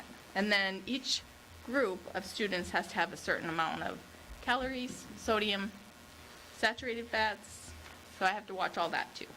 So kindergarten through 5th grade, and they're going to lower this in a couple years again, the sodium, which I don't know how much lower they can go. Yeah, right now, for kindergarten through 5th, it's at 935 milligrams. They want to lower that to 640. A lot of that will be the manufacturing part, but that's why we have to watch what we put out for seasonings also, or how we season tater to hot dish or spaghetti hot dish. Everything that goes in that has to be low sodium. Low sodium soups, low sodium tomato sauce. So we would have to watch all that too. Salad bar, I think you guys have the pictures of all of those. So we have to make sure that, so every day and every week we have to meet a certain number of dark greens, red, oranges. So that's why you see how colorful it is, which is great. We want that. But my salad bar person has to make sure every day, she has to make sure she has a variety. And we have a little production sheet that she has to mark, because when MDE comes in and does their review with me, they will look at that and make sure that we're providing all those foods in those groups. So I have that in a book for her so she can follow that. So right now, just because of how the lunchroom runs, preschool through third grade, whatever is on their tray, they have to have, because they don't have enough time to go through the salad bar. So what's on the menu, they have to have. They don't have to eat it, but we have to provide it. That way they're meeting all their requirements, their reds, their greens, their grains. 4th through 12th grade, we do an offer versus serve for them. So they can come through the fruit bar, the salad bar, and then when they get in the kitchen, they can pick 1 or 2 choices of whether it be a hamburger on a bun or a chef salad, which they'll still go get tons of stuff. We pre-make the salads because we haven't got to the point where they can quite get it figured out how to make their own chef salad, or they like us to do it. So we pre-do them, and it works out perfect that way. So they get a lot more, they can pick and choose what they want. And I like that because then less is going in the garbage. Some will still throw it away because they don't want any fruits and vegetables, but at least that way when they're going through, they can pick what they want. So when writing the menus, I have to watch daily, weekly, and all that. But then with the offer versus serve, that really helps because all that stuff is in the salad bar. They're allowed to come back to the salad bar. Most of the stuff that's on the salad and fruit bar, I try to get through my fruit and vegetable company, which is Commodity Dollars. I don't know if everybody's familiar with that. So I get so many thousands of dollars, the school, I shouldn't say me. The school gets so many thousands of dollars, and that is based on how many people fill out the free and reduced application. So depending on our numbers and how many students we serve, that's the dollars that the school gets. So then it's like free money. So then I can take that and I can purchase stuff from USDA, ground beef, broccoli, corn, whatever they have a selection of stuff that we can purchase. And then I use that throughout the school year. And so I try to put things on the salad bar that come from the fruit and veggie company. And I usually put about $9,000 in there. I put more in this year just because prices have went up. So, and that's oranges, apples, fresh broccoli, carrots. And so I let the students come back to the salad bar because I hear a lot of them say that they don't have $2 to come back for an entree. But they can go to the salad bar and the fruit bar and get more if they want. So we just have a little extra container. They don't pick up a whole tray or nothing like that. We just have a little extra container out there that they can pick up and then go get more lettuce, carrots, whatever they want. We just tell them to try to eat as much off your tray that you get and then go back. So, because we don't want to waste food. So, any questions about that? So you commented about the free and reduced, the educational, what's that called again? Educational benefits application. Application. Is it just the number that qualify, or that you get the commodities for? Or is it just for filling out the form? It's how they qualify, and then they base it on how many meals we serve. Okay. So, which lately it's been high because it's been free. Sure. Going into this next school year, at this point in time, it's no longer free. They have not approved free meals for next year. So, I was hoping one more year, but no. Any other questions? Any other questions? Okay. The other part was supply chain issues. I think overall, I've tried to rearrange the menu the best that I could. Usually when I submit my orders on Monday for Tuesday delivery, my rep and I spend about half hour to 45 minutes going through my whole order, trying to figure out what's not coming in, what do I need to sub for.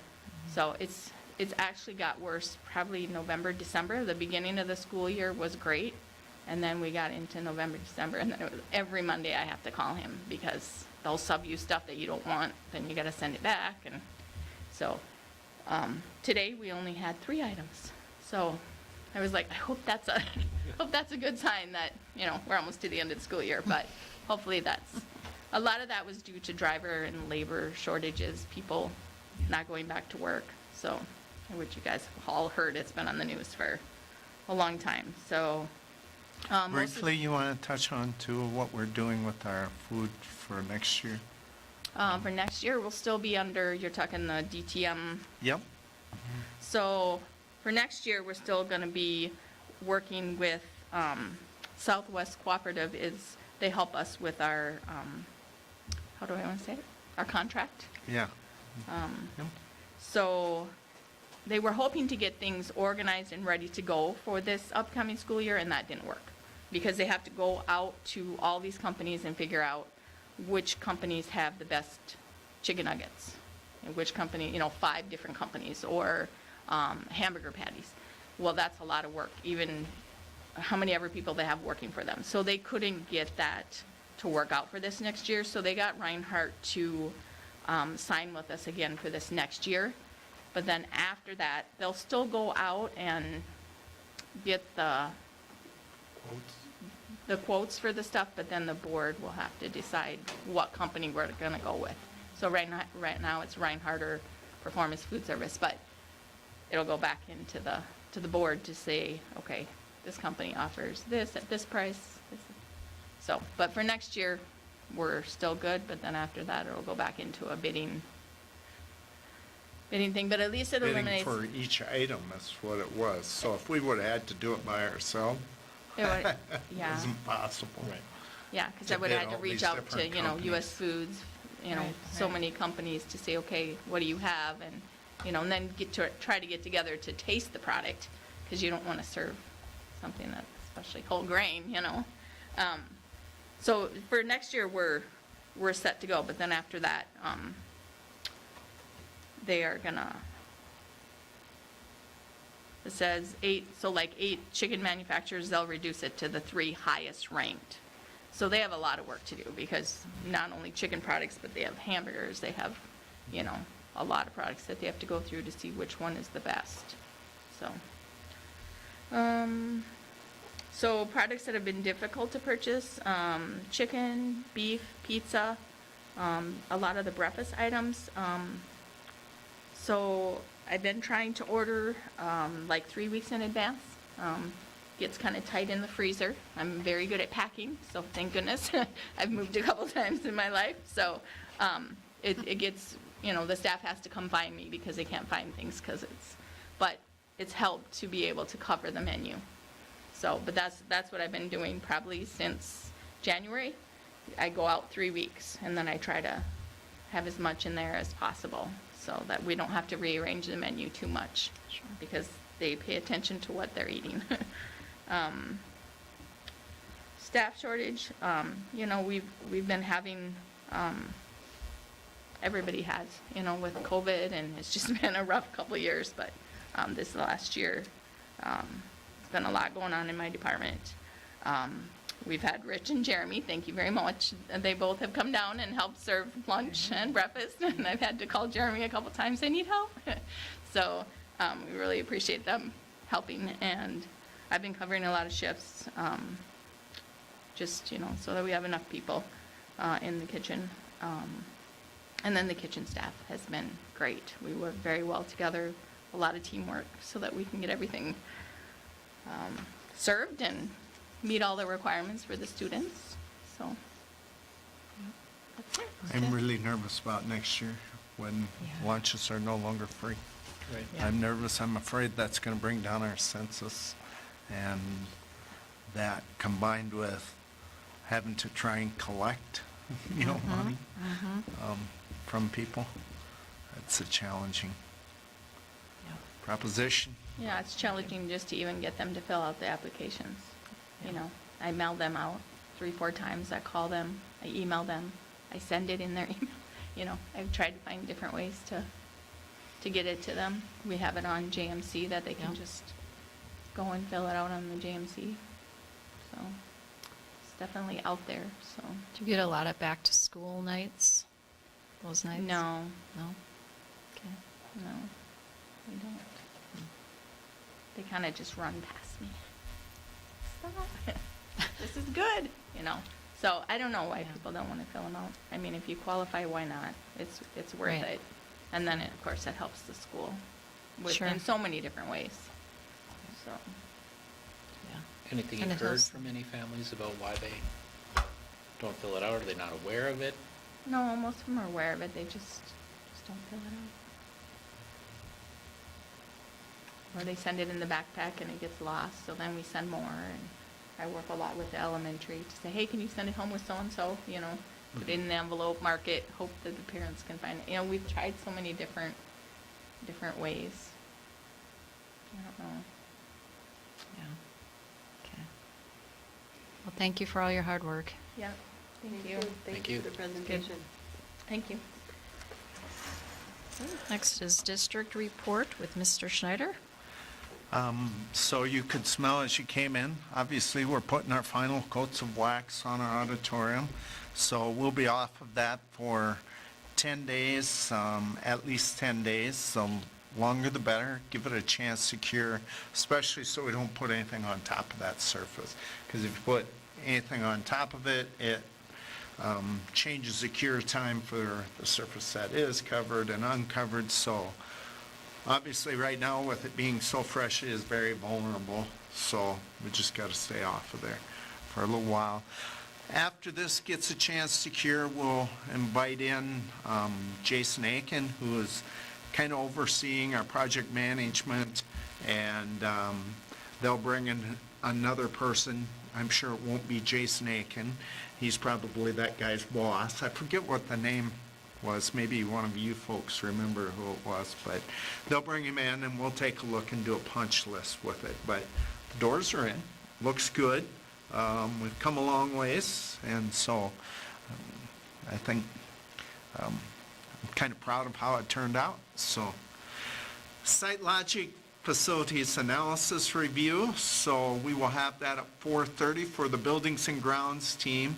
We're not trying to keep the whole team out of it, but it gives a smaller group opportunity to get on that Zoom and take a preview of what that report looks like, and then be able to ask some questions too.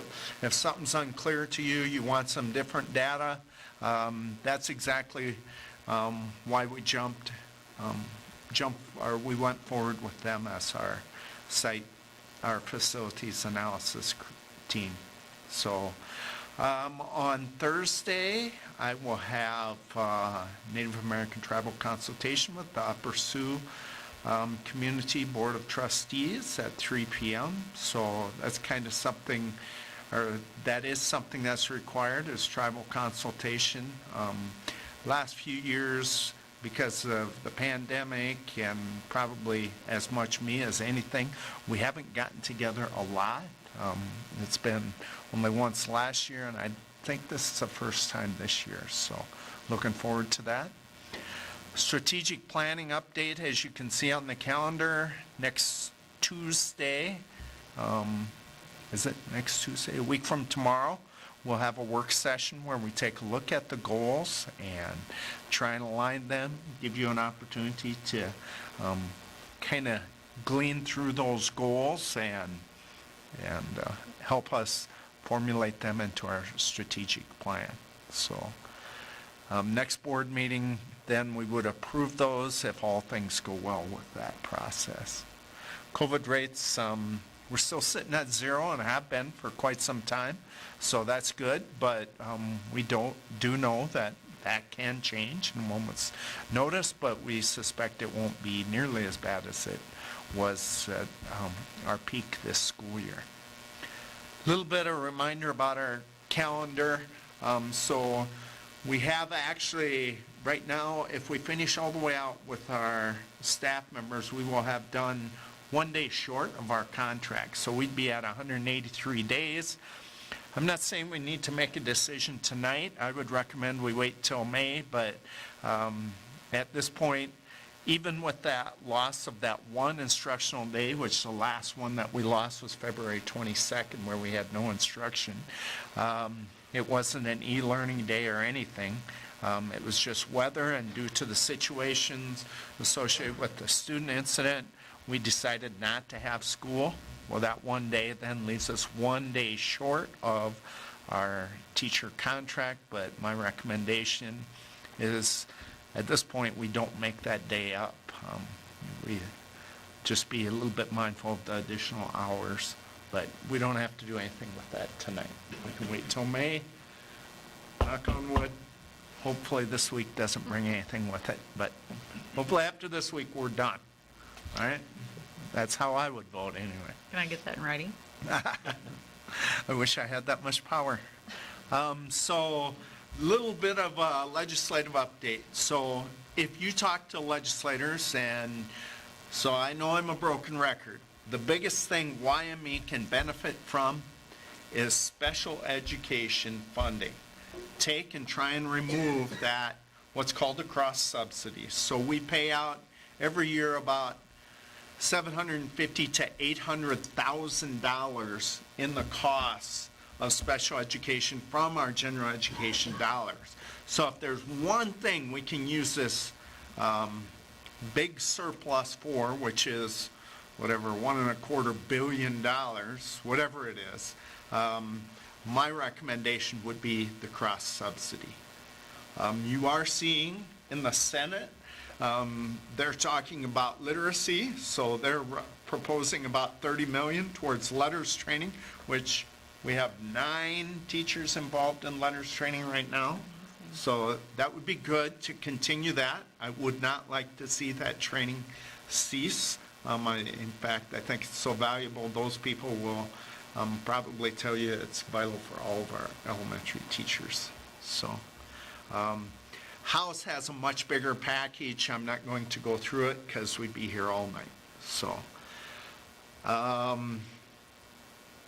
Marla's talked a little bit about lunch and lunch prices. We will examine that this summer. We'll get an idea of how much that's going to cost us. One of the big things that I'm concerned about is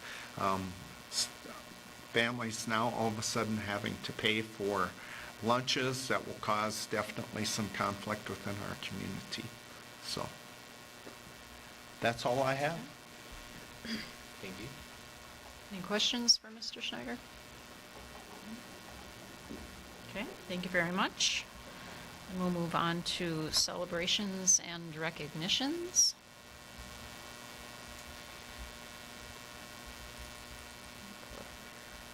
So first from Burt Rainey Elementary, thank you to Leslie Knutson for covering Burt's Club at the last minute. Your ability to always jump in and help is seen often and is appreciated. Thank you. Thank you to Megan Smallman for getting our youngest students safely to the city bus at the end of each day. Your calm demeanor and prompt arrival is appreciated. Thank you to the 3rd, 4th, and 5th grade teachers for all of the time and effort you're putting into preparing our students for the MCAs and for being flexible with your schedules. Thank you to the 4th grade teachers, Mrs. Jessen, Mrs. Tanner, and Miss Struffert for all the time and effort you put into making the state research projects open to parents and family members. Positive comments were heard from the attendees and how organized the event was and what a great job your students did. Thank you for preparing them for this event. Thank you to the BRE certified staff for the extra hours you put into planning for the parent-teacher conferences this year. In addition, thank you to Mary Ella Klaus and Carrie Shackelford for organizing the Title I table, complete with prize wheel and prizes. Thank you to Mrs. Schneider for providing your students with an incredible environment for learning and caring for each other. They are lucky to have you in their lives.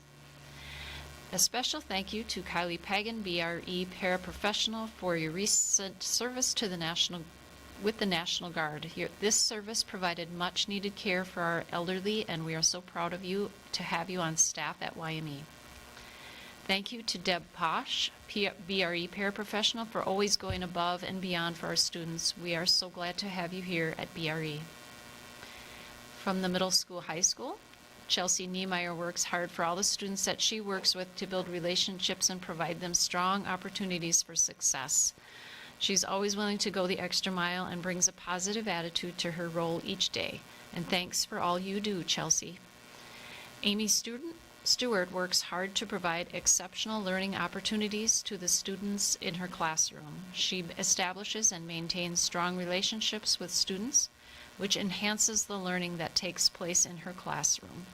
Thank you for all you do, Mrs. Stewart. Tammy Eisfeld is a tremendous asset to the Wyoming School District. She works hard to bring exceptional and unique learning opportunities to the students in her classroom. Thanks for everything that you do, Tammy. We appreciate you. And from the district, Stacy Hins and Brennan Kent have been immersing themselves in learning about the effective instructional strategies and instructional coaching and support for our staff. This coaching model has involved a great deal of learning for both of them and will help identify the key characteristics of effective instruction and strengthen the quality of feedback our instructors receive. Their work and efforts are greatly appreciated. So thank you all. Next item is committee reports, and we had a Buildings and Grounds Committee meeting on March 11th. Are there members here that could comment on that meeting? We just talked about. I'll turn your mic on. Thank you. We talked about the prairie fire controlled burn that the students of the science club are going to work on.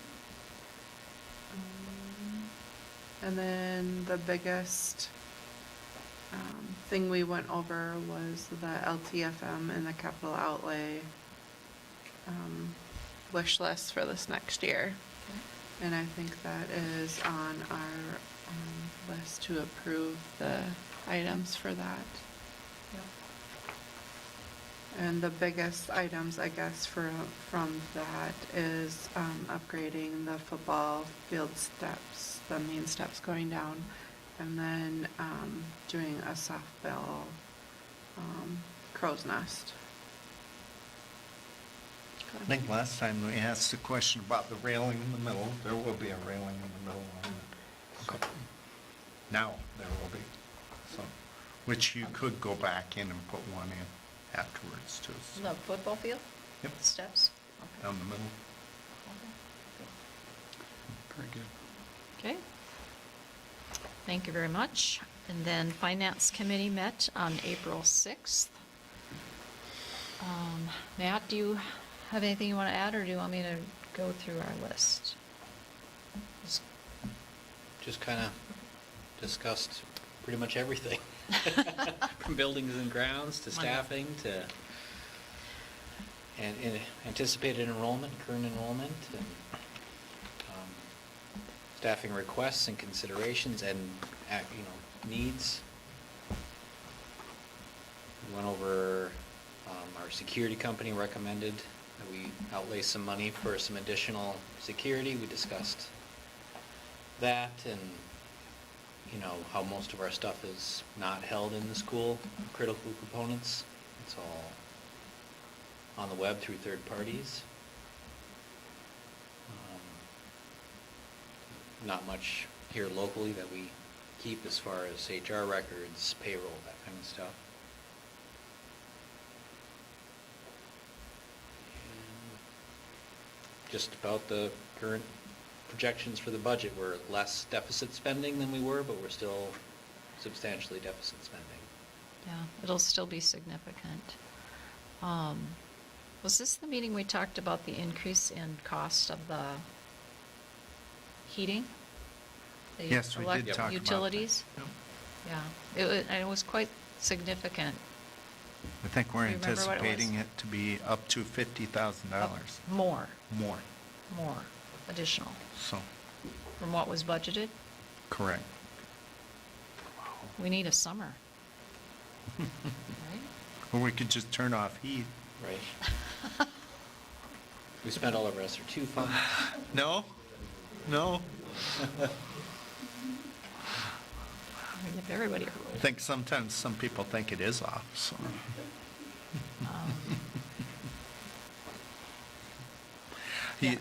One thing I want to point out, and so it's on there, our SR2 funding, so you can see exactly where our SR2 funding was expended. We did close that out, so no more SR2. $579,199 and I believe 17 cents was expended, gone. So. Doesn't Okay. take long to spend that kind of money. Surprisingly. No. It seems like a lot of money. Yep. Well, we were just saying we outlay 700 to 800,000 in special ed. Mhm. So, and that's with funding. Right. Okay, thank you, Matt. Next item is our new business, and we'll take our personnel items, leave requests and resignations as one group. Leave of absence request for BRE prayer professional Kara Kane, accept a resignation for community cultural liaison Tiana Odegaard, accept resignation band instructor Kristen Castiglione, accept resignation tag coordinator and Elaine Halverson. Is there a motion to approve those leave requests and resignations? Motion to approve the personnel items under 9.1 by Zempel. There is a motion. Is there a second? I'll second. There's a motion and a second. Any discussion? Okay, hearing none. All those in favor say aye. Aye. Opposed, no. Motion carries.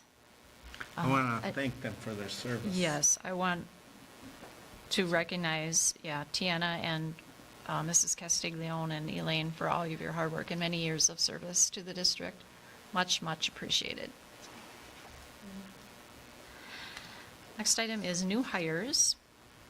To approve the employment of co-head dance coaches Ashley Balfany and Chelsea Torkey, and approval of employment for head football coach Lucas Dom. Is there a motion to approve? I'll move to approve. There's a motion. Is there a second? I'll second. There's a motion and a second. Any discussion? Hearing none. All those in favor say aye. Aye. Opposed, no. Motion carries. Next item is COVID coordinator stipend for our school nurse Cassie Suter. This was another item that was discussed at Finance Committee, and it is supported by the committee. So is there a motion to approve? Motion to approve the COVID coordinator stipend by Zempel. There's a motion. Is there a second?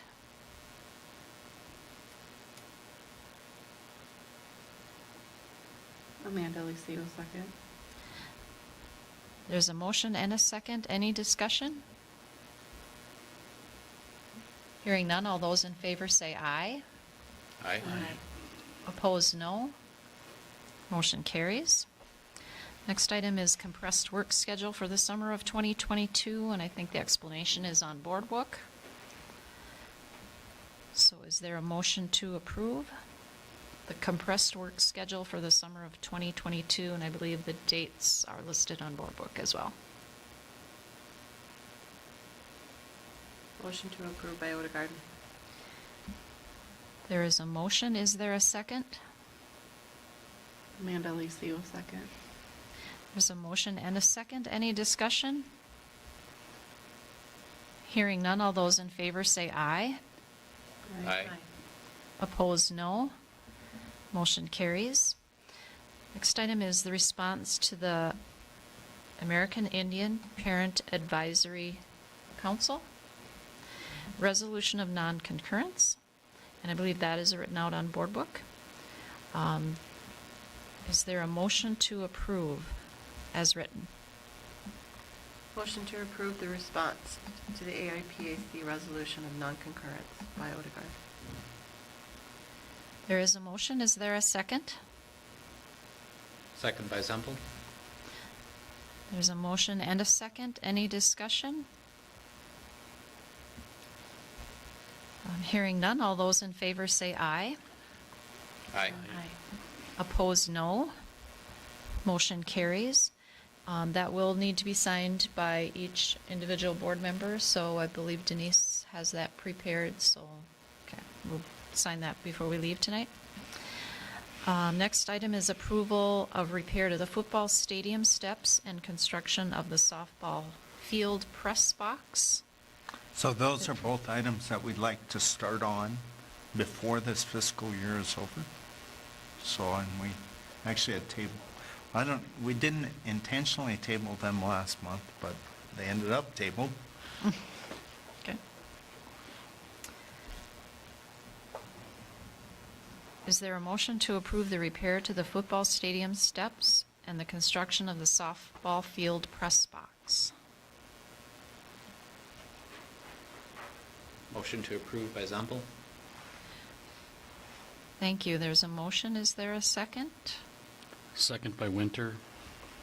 There's a motion and a second. Any discussion?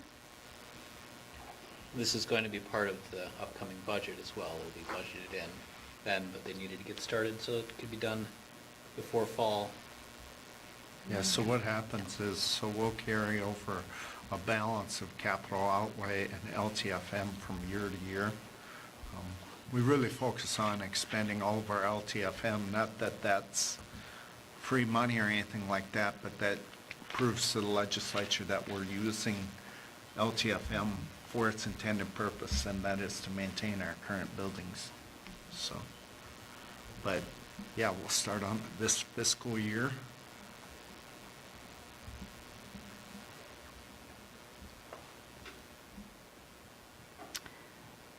So we have a motion and a second, correct? Yep. Okay. Sorry, I got lost there for a second. There's a motion and a second. Any other discussion? Okay, hearing none. All those in favor say aye. Aye. Opposed, no. Motion carries. Next item is approval of capital outlay and Ltfm purchases for the 2022 to 2023 school year. So the way you can interpret that is things in green were recommended for approval by this, by our Buildings and Grounds Committee. I will add in there, there is one item down there, and it's highlighted in red if you look at that. And that's because I had the wrong amount for the, excuse me, I gotta blow this up so I can read it. Something for the food service. That would be the steamer. So I think I had 10,000 and the actual cost is 35,000. I don't know where I got the 10,000. So.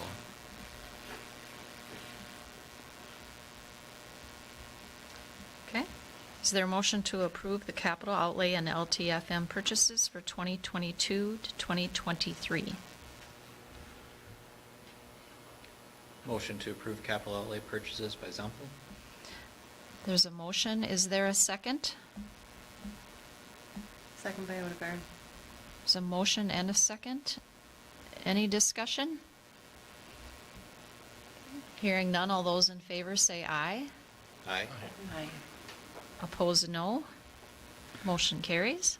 I don't have a point of order here, but he said capital outlay. Do we also want to then do the Ltfm purchases too?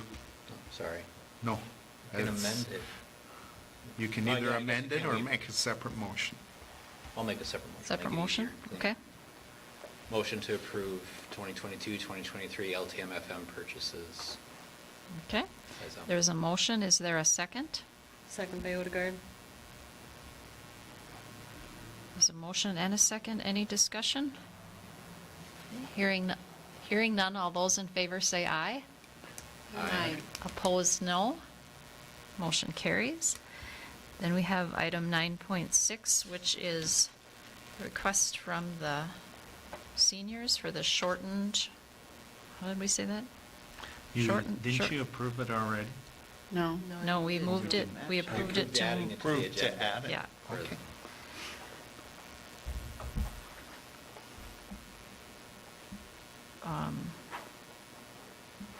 What did we say? Shortened year, or what did we say? 3 days of Shortened excused graduation week. absences, right? Shortened graduation week or? Well, it's 3 days of excused absences. 'Cause we don't excuse Okay. them. So you want to make that motion, Matt? Sure. Okay. Anybody make that motion? Motion to approve 3 days of senior excused absences falling at the end of the school year. Okay, there's a motion. Is there a second? Amanda Licio, second. Thank you, Amanda. There's a motion and a second. Any discussion? My only comment would be, it's a pretty general motion. It's the understanding that if a student is not in good academic standing, they would not be entitled to the excused absences, or do we need to make that motion? I would think that was be at administrative discretion. I mean, it could be at administrative discretion, but that is what we talked about. So- I'll amend my Thank you. motion Okay? to approve 3 days of excused absences for students eligible at administration discretion.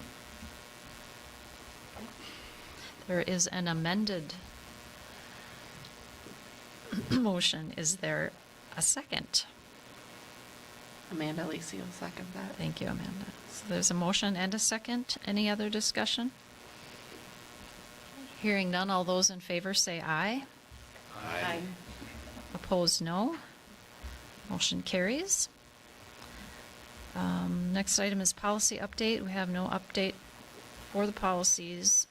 We have no discussion items and no correspondence. So our upcoming events are no school for staff development on April 14th, no school Easter break, April 15th and 18th, strategic plan review for the school board self-evaluation, and that is for the board of directors, April 19th at 5:30. Early outs for staff development on April 20th at 2:30. MSCA negotiations April 20th at 5 p.m. Prom is April 30th with the Grand March in the auditorium at 6 p.m. Building and Grounds Committee meeting in the boardroom on May 4th at 5:30.